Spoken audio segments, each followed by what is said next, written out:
दोस्तों नमस्कार। दोस्तों, हमने पिछले महीने आपको प्रेडिक्शन दी थी, रामनवमी वाले दिन ही दी थी कि अप्रैल का महीना कैसा जाएगा। और आप अप्रैल में, आज हम 28 तारीख में खड़े हैं, आपने देख लिया है जो उस टाइम पे प्रेडिक्शन दी थी। और अब 28 तारीख तक आते आते अप्रैल महीने ने हमें क्या दिखा दिया है। मैं इंडिया की जियोपॉलिटिकल पोजीशन की बात कर रहा हूँ, क्योंकि शनिदेव ने 29 मार्च को जब राशि परिवर्तन किया था मीन राशि में, और वहाँ पर राहु के साथ वो कंजक्ट हुए थे। तो ये एक बड़ी ही खतरनाक संयोग था, कंजक्शन था, जिसके बारे में हमने काफ़ी टाइम से आगाह किया था। और इसका परिणाम हमने, रिपरकशंस या इसका दुखद परिणाम हमने पहलगाम की घटना के साथ देखा, जहाँ पर 27 हिंदुओं को कत्लेआम किया गया। और इसका दुख, गुस्सा पूरे देश में व्याप्त है। और इसका बदला लेने के लिए हमारे प्रधानमंत्री डेली ही स्टेटमेंट दे रहे हैं कि इसका पूरा बदला लिया जाएगा। तो ये ग्रह जब बड़े बदलाव करते हैं तो वो किस तरह से भूचाल ला देते हैं, ये आपने अप्रैल के महीने में सत्य होते हुए देखा है। अब आज हम मई महीने की बात कर रहे हैं, जहाँ पर तो सारी कायनात बदलने वाली है, सारे ग्रह बदलने वाले हैं। तो जब 7 ग्रह एक ही महीने में 30 दिन के अंतराल में बदलेंगे, और अगर हम शनिदेव के राशि परिवर्तन से गिनते हैं और 7 जून तक का गिनते हैं 69 डेज में, तो उस 9 के 9 ग्रह बदल रहे हैं। तो ये एक तरह से 360 टर्न होने वाला है। मई का महीना अप्रैल से भी ज़्यादा खतरनाक होने जा रहा है। तो आइए जानते हैं आज के एपिसोड में मई के महीने में क्या ग्रह परिवर्तन हो रहे हैं और हमें कहाँ कहाँ सजग रहना है। तो बने रहे हमारे साथ आज के एपिसोड में।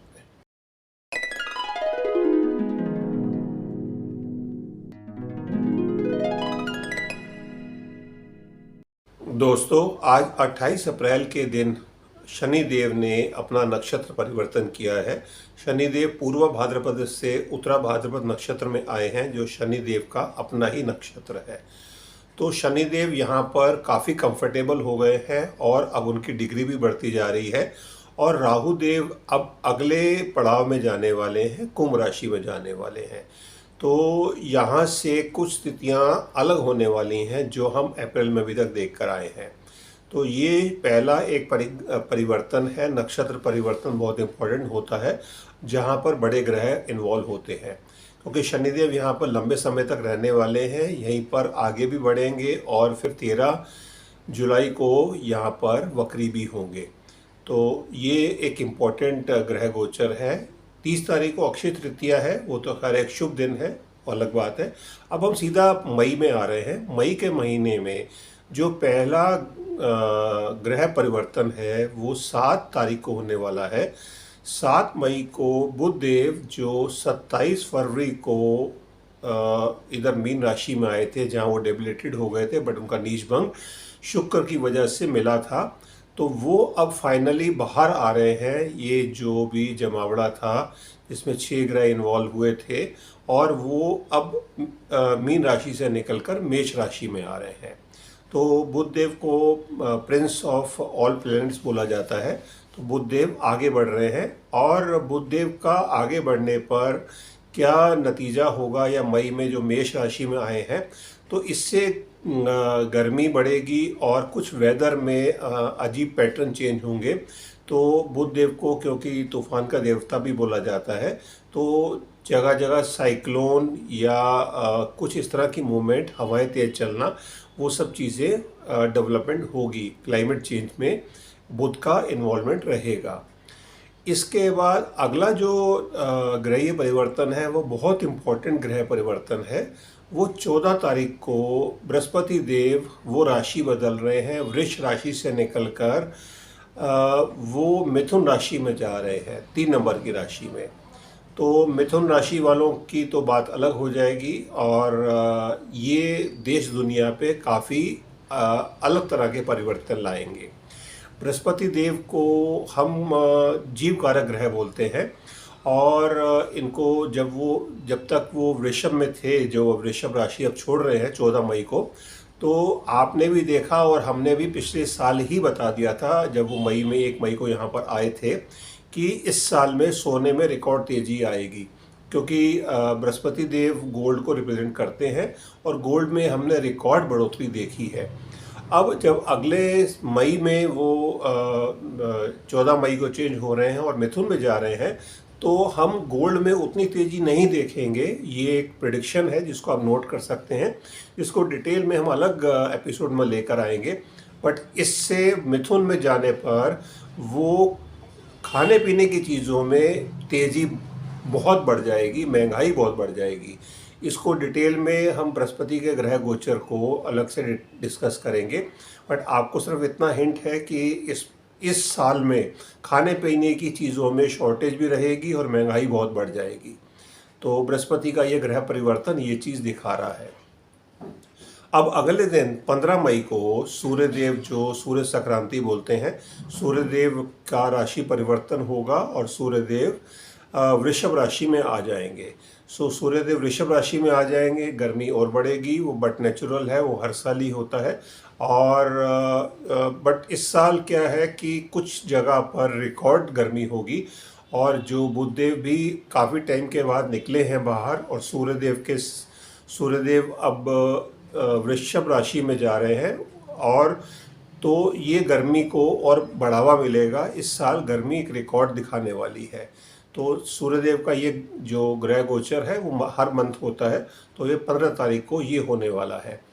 अब अगला जो ग्रह गोचर है वो सबसे इम्पोर्टेंट है। शनिदेव का ग्रह गोचर जो 29 मार्च को हुआ था, उसके बाद इम्पोर्टेंट ग्रह गोचर ये है, राहु देव और केतु देव 18 साल के बाद राहु देव कुंभ में आ रहे हैं और केतु देव सिंह राशि में आ रहे हैं 18 साल के बाद। तो ये यहाँ पर 2006 में आए थे अक्टूबर में, 2006 अक्टूबर से, और अब जो चेंज हो रहे हैं 2025 मई में। तो एक बहुत लंबा पीरियड होता है। जिस तरह शनिदेव 29 साल बाद मीन राशि में आए हैं, उस तरह ही राहु केतु 18 साल बाद अपना राशि परिवर्तन करते हैं। तो इनके बदलने से बहुत कुछ बदल जाएगा, जिसका जो वॉर है जो अभी 2 जगह चल रही है, ये अब वॉर बढ़ने वाली है और जगह फैलने वाली है, जिसका हमने आपको ऑलरेडी बता दिया था। और इसका आप live example India Pakistan tensions को बढ़ते हुए देख रहे हैं, और ये टेंशन आगे बढ़ने ही वाली है ये ग्रह ये परिवर्तन के बाद। और इसके बाद जो 18 तारीख के बाद जो चेंजेस आएंगे वो है वीनस का ट्रांजिट, जो सबसे पहले मीन राशि में गए थे, वो गए थे 28 जनवरी को। 28 जनवरी के बाद वो 31 मई को बाहर निकल रहे हैं। जो शनिदेव और राहुदेव वहीं पे रहेंगे। राहुदेव तो निकल गए 18 तारीख को। शनिदेव के साथ लास्ट जो उनकी मीटिंग थी जो वीनस की, शुक्राचार्य, जिनको कायदे में तो असुरों के गुरु बोला जाता है, दैत्य गुरु शुक्राचार्य वीनस, वो वहाँ से बाहर निकल रहे हैं और वो मेष राशि में जा रहे हैं 31 मई को वो मेष राशि में जा रहे हैं। और ये भी एक अलग तरह का परिवर्तन है जिसकी डिटेल हम अगर ज़रूर समझेंगे तो हम इसको अलग से बताएंगे। बट वीनस ने अपने जो कंफर्ट लेवल है, क्योंकि वीनस बेसिकली कंफर्ट लेवल को दर्शाते हैं, तो दुनिया का कंफर्ट लेवल अब हिलने वाला है। तो जो थोड़ा दुनिया ऐशो आराम में या अपने कंफर्ट जोन में थी, वो एक कंफर्ट जोन सबका डिस्टर्ब होने वाला है। तो जिसको आप बोल सकते हैं काम धंधे डिस्टर्ब होंगे, जिस तरह से अगर जियोपॉलिटिकल टेंशन हो रही हैं, प्लस जो बृहस्पति बदल रहे हैं, जिसमें वेदर पैटर्न भी काफ़ी चेंज होगा, क्योंकि बृहस्पति देव जो वो 12 साल में बदलते हैं, बट वो एक अलग तरह का परिवर्तन है बृहस्पति देव का, क्योंकि वो 12 साल बाद तो बदलते हैं, बट कई 100 सालों बाद वो 8 साल के लिए अतिचारी होने जा रहे हैं। अब काफ़ी लोग हैं जिनके लिए अतिचारी वर्ड एक अलग तरह का वर्ड है और उनके ऊपर से जा रहा होगा। तो अतिचारी का मतलब ये होता है कि जो ग्रह एक नॉर्मल स्पीड से चलता है, उसकी स्पीड बदल जाती है, उसकी स्पीड बढ़ जाती है। तो जब वो उसकी स्पीड बढ़ जाती है तो वो अलग तरह के बिहेवियर करता है और वो अपने जो नॉर्मल फंक्शंस हैं उसको इम्प्लीमेंट नहीं कर सकता है।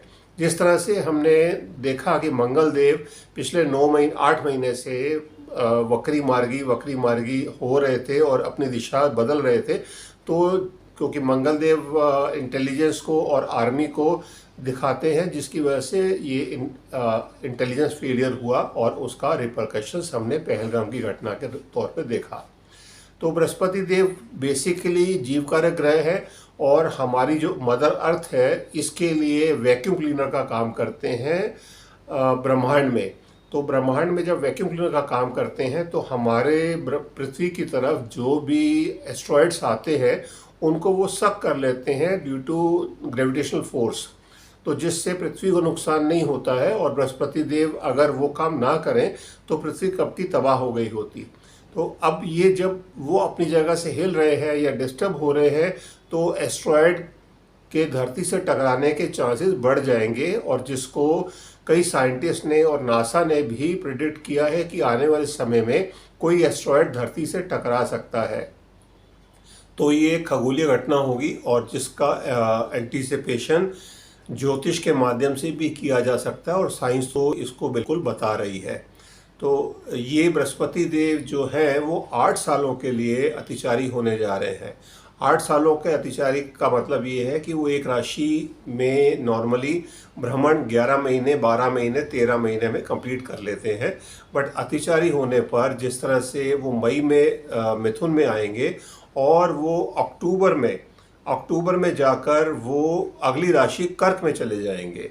तो जब कर्क में चले जाएंगे अक्टूबर में और दिसंबर में फिर वापस आएंगे वक्री होके। तो ये एक डिस्टरबेंस वाली पोजीशन है कि एक साल के अंदर ही 2025 की अगर हम बात करते हैं ईयर की 1 जनवरी से 31 दिसंबर तक, तो बृहस्पति देव 3 राशियों में घूम गए, क्योंकि अभी वो वृषभ में है, वृषभ से मिथुन में जा रहे हैं और फिर अक्टूबर में वो कर्क में जाएंगे और वापस फिर मिथुन में दिसंबर में आएंगे। तो आप समझिए उनकी वो डिसलोकेट हो रहे हैं, और डिसलोकेट होने पर जब बृहस्पति को चैन नहीं है तो समझ लीजिए मानव जाति को भी चैन नहीं है।